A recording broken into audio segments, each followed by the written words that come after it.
చలో అందరికీ శనార్థులలో software crack heel repair cream సమర్పించు మాస్ మలన ముచ్చట్లకు స్వాగతం. వచ్చేసిండు మీ నర్స్ కాక. ఇక అరుచుకుందాం రారు అయ్యల్టి మోక.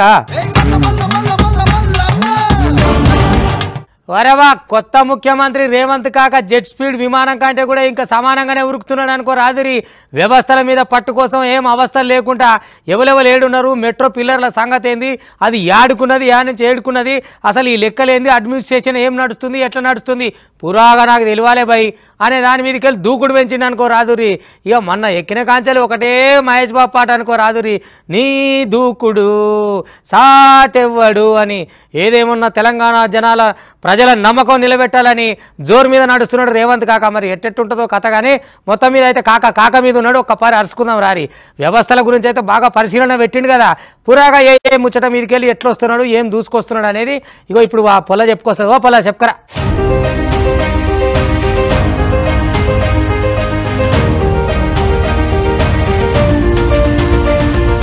Telangana CM Revanth Reddy jet speed తోని దూసుకొని పోతున్నాడు అనుకోరాదు రే. తెలంగాణలో తాజా హైదరాబాద్ నగరంలో మెట్రో రైలు మార్గాల విస్తీర్ణ ముచ్చట్ల సంచలన నిర్ణయాలు తీసుకున్నారు. ముఖ్యంగా ఎయిర్పోర్ట్ మెట్రో ప్రాజెక్టు మీద ఆరా తీసిండ్రు. ఇక పట్నం విమానాశ్రయ మెట్రో ప్లాన్ నిలిపేయాలని అధికారులను ఆదేశించిండు. ఎమ్మటనే టెండర్ ప్రక్రియను నిలిపేయాలని ఆదేశాలు జారీ కూడా చేసిండ్రులా. ఇక 111 జీవో పరిధిలో మెట్రో అలైన్మెంట్ ఎట్లా చేసిండ్రని అధికారులను సీఎం ప్రశ్నించిండులా. ఇక 111 జీవో పరిధిలా అభివృద్ధికి అవకాశం తక్కువని, ఓఆర్ఆర్ ద్వారా విమానాశ్రయానికి మంచి రవాణా సదుపాయం ఉన్నదని అభిప్రాయపడ్డాడు. ఇక మొత్తానికైతే ప్రమాణ స్వీకారం చేసిన కాంచెల్లి ఓ తీరుగా దూసుకపోతున్నాడు అనుకోరాదు తెలంగాణ సీఎం రేవంత్ రెడ్డి. ఇక గీ ముచ్చట్ల కూడా ఈ తీరుగా అలా నడుచుకొచ్చిండు పురాగా ఏంటిదని. ఇక ఓఆర్ఆర్ ఎమ్మట జీవో 111 ప్రాంతంలో మెట్రో అలైన్మెంట్ ను రూపొందించుడు మీద అధికారులను జోరుగానే ప్రశ్నించిండు. ఇక ఇప్పటికే అక్కడ ఓఆర్ఆర్ ఉన్న నేపథ్యంలో రాయదుర్గం నుంచి శంషాబాద్ విమానాశ్రయం దాకా నిర్మించాల్సిన మెట్రో టెండర్లను నిలిపేయాలని ఆదేశించిండు. దానికి ప్రత్యామ్నాయంగా ఎంజీబీఎస్ ఫలక్నామా చంద్రయాన్ గుట్ట ఎయిర్పోర్ట్ మీదుగా అలైన్మెంట్ రూపొందించాలని ఆదేశించిండు. దీనిలో భాగంగానే 2 మార్గాలను పరిశీలించాలని కూడా సూచించడం మొత్తం మీద.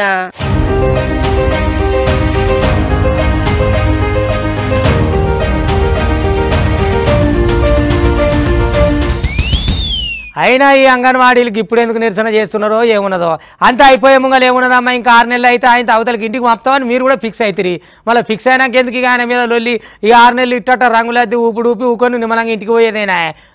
దీనికోసం రోడ్ ఎక్కిచ్చేసి అది చేస్తే జగనాలు ఏమన్నా పెద్ద భయపడతాడా? ఆల్రెడీ ఆయన పాయింట్ రకాలు పర్యపడుతున్నాయి, ఆయనకు అర్థమవుతలేదా? ఇప్పటికే వాళ్ళ పార్టీ వాళ్ళే రాజీనామాలు చేసి అవతల పడుతున్నారు. మీరు ఇప్పుడు రోడ్ ఎక్కి బిచ్చమెత్తి భిక్షాటన చేసి మా హామీలు నెరవేరుస్తావా అంటే ఇన్ని వద్దులు నెరవేర్చినోడు ఇక ఈ 6 నెలలకు నెరవేరుస్తాడు. ఊకే మనమే ఆయన హామీలు నెరవేర్చి అవతలకి వెళ్ళి కొట్టేదానికి ఎందుకల్లా లొల్లి ఓ అక్కలాల ఊకే సప్పుడు కంటే రారి ఓటేసినట్టు చూద్దాం ఆయన సంగతి.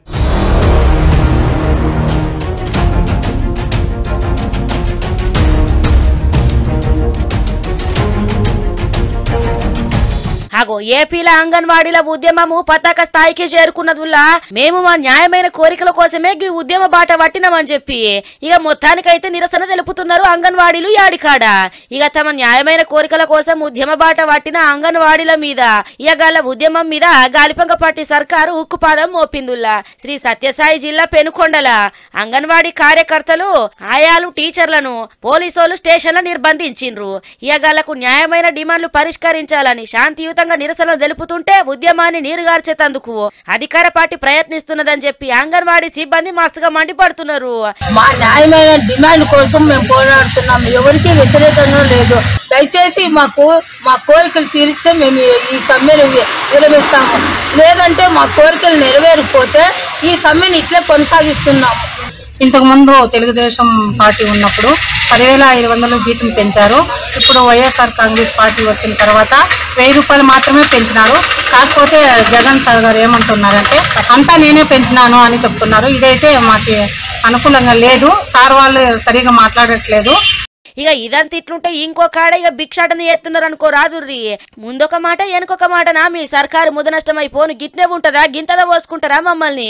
ఇక మేము చెప్పిన అన్ని డిమాండ్లు అన్ని వేయకపోతే ఇక వచ్చే తేప ఉండదు. గాలిపంక పార్టీ సర్కారు గద్దె దింపుడే అని మాట్లాడుతున్నారు భిక్షాటన చేసుకుంటా. కావాలంటే చూడుండ్రులా. అమలు చేయాలి అంగన్వాడీలకు సంక్షేమ పథకాలను, అమలు చేయాలి అంగన్వాడీలకు సంక్షేమ పథకాలను. అదే చూసినారులో ఎట్లున్నదో కథ. ఇంకో రోజు మూసేసిన అంగన్వాడీ సెంటర్లను తాళాలు బద్దలు కొట్టి తెరాలని సచివాలయం సిబ్బంది వాలంటీర్లకు ఆదేశాలు ఇస్తున్నారు. ఇయాల్టి నుంచి సెంటర్లన్నీ తెరవాలని ఆదేశించిండ్రు. నిన్న పొదుగుకి నుంచి సెంటర్లను సిబ్బంది తెరిచిండ్రు. అయితే తెరిచిన సెంటర్లకు మళ్ళీ అంగన్వాడీలు తాళాలు వేసిండ్రులా.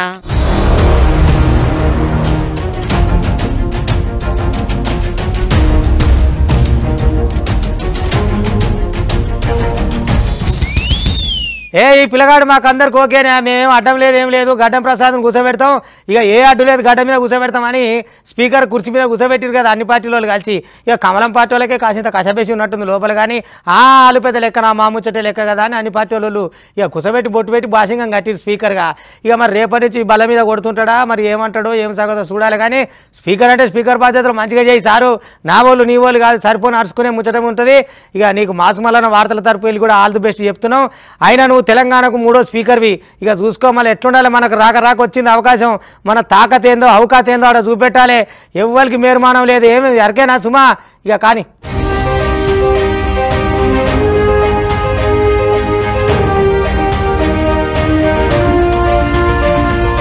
తెలంగాణ 3వ స్పీకర్ గా వికారాబాద్ కాంగ్రెస్ ఎమ్మెల్యే గడ్డం ప్రసాద్ బాధ్యతలు స్వీకరించిండు. ఏకగ్రీవంగా ఎన్నికైన గడ్డం ప్రసాద్ ను సీఎం రేవంత్ సారు స్పీకర్ సీట్ల కూర్చోబెట్టిర్రు. ఇక ఈ పదవికి ఆయన ఒక్కరే నామినేషన్ దాఖలు చేయడు. ప్రధాన ప్రతిపక్షం బీఆర్ఎస్ తో పాటు మజ్లిసు, సిపిఐ ఎమ్మెల్యేలు మద్దతు తెలుపుడుతోటి గడ్డం ప్రసాద్ స్పీకర్ గా ఏకగ్రీవంగా ఎన్నికయ్యిండులా. కాంగ్రెస్, బీఆర్ఎస్, మజ్లిస్, సిపిఐ ఎమ్మెల్యేతో కలిపి మొత్తము ఇక 111 మంది సభాపతికి మద్దతు తెలిపిననుకోరాదుర్రి. శాసనసభ సమావేశాలు శురు అయిన జరంత సేపటికే గడ్డం ప్రసాద్ కుమార్ ఎన్నికను ప్రొటెం స్పీకరు అక్బరుద్దీన్ ఓవైసీ అధికారంగా ప్రకటించిండ్రు. ఇక ఎమ్మటనే CM Revanth sir, deputy CM Bhatti, ప్రతిపక్ష నేత కేటీఆర్లు ఆయనను స్పీకర్ సీట్ల కూర్చోబెట్టిర్రు. తెలంగాణ శాసనసభకు తొలి దళిత సభాపతిగా గడ్డం ప్రసాద్ నిలిచిండులా. నాకైతే చాలా ఆనందంగా ఉంది. రంగారెడ్డి జిల్లాలో ఇప్పటిదాకా ఎవరు స్పీకర్ కాలేరు. ఉప ముఖ్యమంత్రి దాకా స్వర్గీయ కేవీ రంగారెడ్డి గారు అయినారు. దాని తర్వాత మళ్ళా నేను ఒక దళితునికి అవకాశం దొరకడము అరుదైన అవకాశం ఇది. ఈ బాధ్యతను రాష్ట్ర ముఖ్యమంత్రి నా మీద విశ్వాసం పెట్టి ఈ బాధ్యతను పెట్టినందుకు తప్పకుండా దీన్ని సక్రమమైన పద్ధతిలో నిర్వర్తిస్తా అని చెప్పేసి తెలియజేసుకుంటున్నాను. అది చూసినారులా. మొత్తానికైతే ఇక కొత్త పెళ్లి కొడుకును ఎన్నుకున్నారు అందరు కలిసి అనుకోరాదుర్రి. ఇక తెలంగాణ శాసనసభకు తొలి దళిత సభాపతిగా గడ్డం ప్రసాద్ నిలిచిండు కాబట్టి ఇక బాధ్యతలన్నీ కూడా జోరుగానే చూసుకోవాలా. మరి ఇక స్పీకర్ ఎన్నిక ఏకగ్రీవంగా అయ్యేందుకు సహకరించిన అన్ని పార్టీలకు సీఎం రేవంత్ రెడ్డి ధన్యవాదాలు తెలిపిండు. ఇక మీదట కూడా సభ మంచి సాంప్రదాయంలోనే కొనసాగాలని సీఎం రేవంత్ రెడ్డి సారు ఆకాంక్షించిండ్రు. అసెంబ్లీ సమావేశాలకు అందరూ సహకరించాలని కోరిండ్రు. 3వ తెలంగాణ శాసనసభ యొక్క సభా అధ్యక్షుడిగా గడ్డం ప్రసాద్ కుమార్ గారిని ఈ శాసనసభలో కాంగ్రెస్ పార్టీ, భారత రాష్ట్ర సమితి, అదేవిధంగా సిపిఐ, ఎంఐఎం పార్టీలు ప్రత్యక్షంగా మద్దతు పలికి ఏకగ్రీవంగా ఎన్నిక కావడానికి, అదేవిధంగా భారతీయ జనతా పార్టీని కూడా పరోక్షంగా ఈ ఎన్నిక ఏకగ్రీవం కావడానికి సహకరించారు. సభాపక్ష నాయకుడిగా శాసనసభ్యులందరికీ కూడా ఈ సభాపక్షాన మనస్ఫూర్తిగా వారికి ధన్యవాదాలు తెలియజేస్తున్నాను. గడ్డం ప్రసాద్ కు ప్రజా సమస్యల మీద పూర్తి అవగాహన ఉన్నదని, చిన్నప్పటి నుంచి ఎన్నో కష్టాలు పడి ఈ స్థాయికి వచ్చిరని గుర్తు చేసిర్రు కూడా. మొత్తానికైతే ఈ తీరుగా అసెంబ్లీ స్పీకర్ గా బాధ్యతలు చేపట్టిన గడ్డం ప్రసాద్ కు ఇక అభినందనలు తెలిపిరనుకో రాదుర్రి అందరు కూడా కలిసి.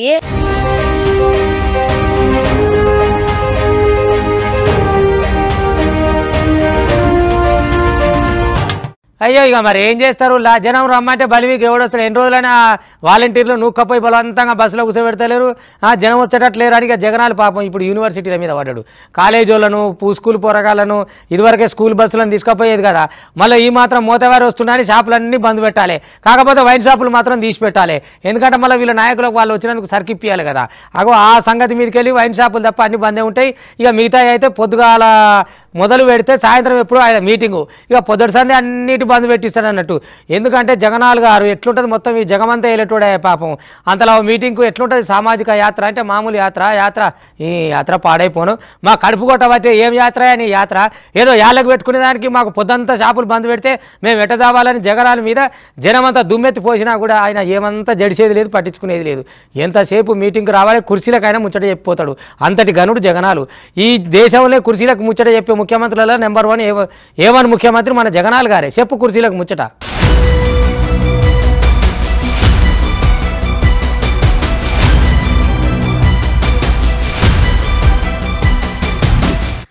ఇక సీఎం జగన్ సభ పెట్టిండంటే ఇక బక్క పేదల కడుపుల మీద కొట్టినట్టేనులా.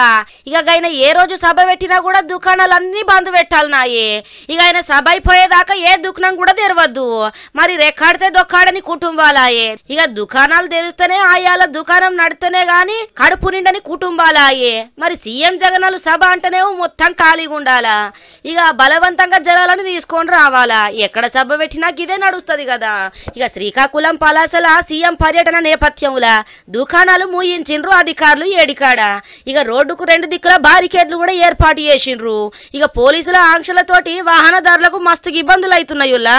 ఇక సీఎం సభ కోసం ఆర్టీసీ బస్సులలో జనాలను తరలిస్తున్నారు ఈ ఆడికాడ. ఇక ఈ సీఎం సభ కోసము విశ్వవిద్యాలయం విద్యార్థులను కూడా తరలించిండ్రట. చూడుండ్రి ఎట్లున్నదో కథ.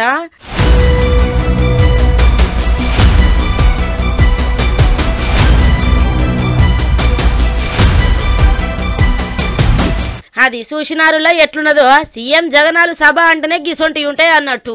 అటు బక్క పేదల కడుపులు కొట్టులే, దుకాణాలు బంద్ పెట్టిపిచ్చుడే, రోడ్డు మీద మనుషులు ఎవరు ఉండకుండా చేసుడే.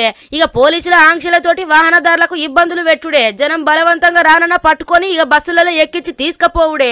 ఇక సభ కోసం బడి పొలగాళ్ళను కూడా పట్టుకొని పోవుడే. గిట్లుంటది అన్నట్టు జగ్గుల సభ.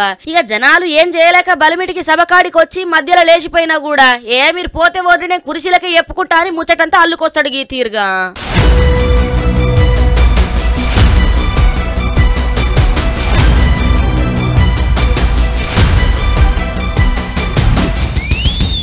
అమ్మో చలి పాడైపోయి ఏం చలి పెడుతుందేమోలా. ఇవాళ రేపట్లో ఇంకా 2 రోజులు ఉన్నదట.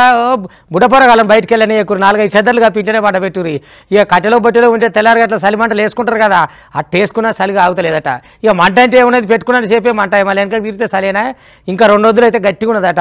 ఇక ముందర సంక్రాంతి అన్నీ ముందరనే ఉండే చలి ఇప్పుడే సరిచీసి పెడుతున్నది. ఇక సాముల సంగతి ఎట్టున్నదో. ఇక సన్నీలకు తానాలాయ చేపాలాయ. మరి ఏమో జాగ్రత్తగా ఉండుర్రి చలికి. ఈ పెదవుల వాళ్ళకి, దౌడల వాళ్ళకి, చెలిమల వాళ్ళకి చాలా ఇబ్బంది ఉంటుంది. సుమా జాగ్రత్తగా ఉండుర్రి.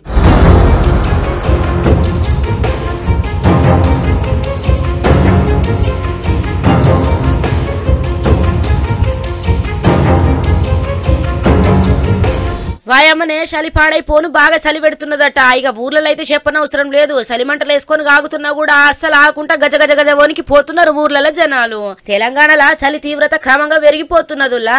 నిన్న చలి ఒక్క త్యాప మరింత పెరిగింది. మరో 2-3 వద్దుల దాకా గిదే పరిస్థితి కొనసాగుతుందని హైదరాబాద్ వాతావరణ కేంద్రం తెలుపుకొచ్చింది.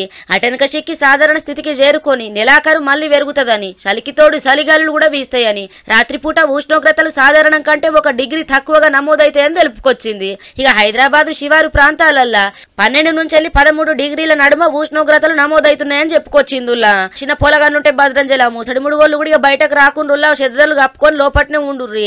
ఇక చలిమంటలు వేసుకొని ఆగుతారన్నట్టు ఊర్లల్లా. గంత చలిమంటలు వేసుకున్నా కూడా ఆగటట్టి లేక పైసలంతా. రాష్ట్ర వ్యాప్తంగా పగటి ఉష్ణోగ్రతలు 28 నుంచి 31 డిగ్రీల నడుమ నమోదవుతున్నాయి. రాత్రి ఉష్ణోగ్రతలు కూడా గణనీయంగా పడిపోతున్నాయి. ఇక హైదరాబాద్ రాజేంద్ర నగర్ లో అత్యంత కనిష్టంగా 12.5 డిగ్రీల సెల్సియస్ నమోదుగాంగా, మెదక్ల 12.8, పటాన్ చెరువుల 13.2, ఆదిలాబాద్ లో 13.7. ఇక చెప్పుకుంటా పోతే తీరుగానే నమోదైన ఇళ్ళ ఇంకా వేరే వేరే జాగాలల్లా. కాబట్టి భద్రంగుండూరు. ఏదేమైనా చలికి బాగా గజగజ వనికి మొత్తం ఆగమాగం అవుతారు మళ్ళా.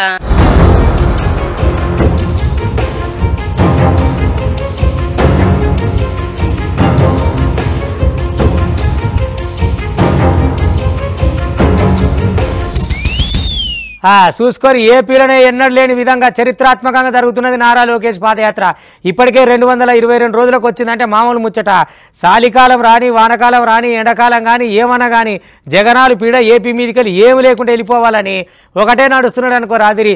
ఒకటే నడుస్తున్నాడు అంటే అట్లా కాదు కదా, జనం అయితే తండోపతండాలు వచ్చిర్రు. అబ్బబ్బబ్బబ్బా ఏమి జనం, ఏమి జనం, ఏడ పోయినా ఏదో ఒక ఇబ్బంది. ఎట్లుంది ఏం కథ అనే దాని మీద మొత్తం నారా లోకేష్కే చెప్తున్నారు. ఏదున్నా భరోసా నువ్వే కావాలన్నా, రేపటికి ఏపీ భవిష్యత్తు మొత్తం నీ చేతుల్లోనే ఉంది, మీ వెనకాల మేము ఉంటామని యూత్ కూడా భలే నడుస్తున్నారు. మరి ఇవాళ 7 దాకా పోయిండు, ఎన్ని కిలోమీటర్లు అయింది, ఏం సంగతి, తక్లీఫ్లు ఎట్లున్నాయి, ఎవరెవరిని కలిసిండు, ఏమేమి మరుచుకున్నాడు అనేది కూడా పురాగా తెలుసుకుందాం రారులే ఒక్కపారి.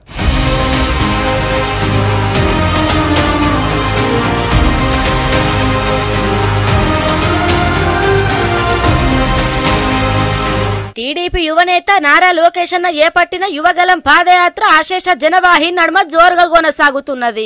జనాలకు అభివాదం చేసుకుంటా ముందుకు పోతున్నాడు నారా లోకేష్ అన్న. జనాల సమస్యల్ని స్వయంగా అడిగి తెలుసుకుంటున్నాడు. మొత్తం మీద గాళ్లకు హామీలు ఇచ్చుకుంటా భరోసా కల్పిస్తున్నాడు. లోకేష్ అన్న ఎమ్మట పార్టీ కార్యకర్తలు, జనాలు, అభిమానులు అడుగులు అడిగేస్తున్నారు. కావాలంటే చూడుండ్రి, ఇయాల కూడా పాదయాత్ర మస్తు జోరుగా అయ్యింది.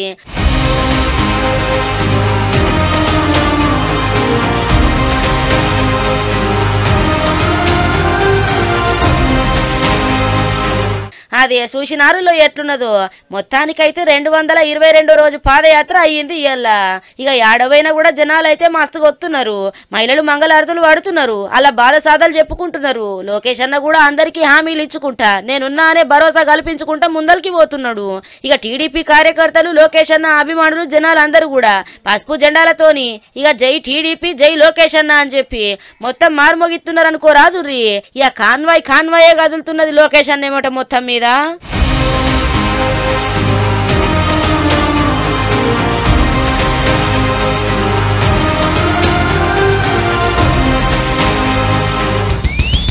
ఇక గివుల్లా ఇవాటి మాస్ మల్లల ముచ్చట్లు పాడుబై software cracked heel repair cream. చూస్తూనే ఉండరు మళ్ళీ రేపు ఇది కూడా దాకా మీ టీవీ 5.